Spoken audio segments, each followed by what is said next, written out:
దేవునికి భయపడి, దేవునికి లోబడి, వాక్యం ఇలా ఉంది, వాక్యం ఇలా ఉన్న తర్వాత నన్ను నేను మార్చుకుని ఆయన వాక్యానుసారంగా నా మైండ్ తిప్పుకుంటా, నా ఆలోచనలు తిప్పుకుంటా, నా తలంపులను తిప్పుకుంటా, నా మాట మార్చుకుంటా, నా హృదయాన్ని మార్చుకుంటా, నాలో ద్వేషం తీసేసుకుంటా, నాలో క్షమించలేనితనం తీసేసుకుంటా, నాలో పగ తీసేసుకుంటా, నేను నిజమైన దేవుని బిడ్డగా ఉంటానని ఒక బలమైన తీర్మానంతో ఆయనకు భయపడి క్రియల చొప్పున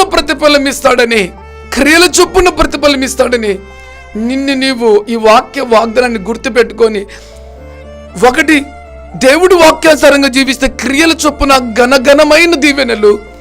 తెలుసు కూడా వాక్యాన్ని పక్కన పెడితే మొట్టమొదటిగా నిన్ను నీవు మోసపుచ్చుకోవడంతో పాటు పొందుకోవలసినవన్నీ కూడా పొందుకుంటావు.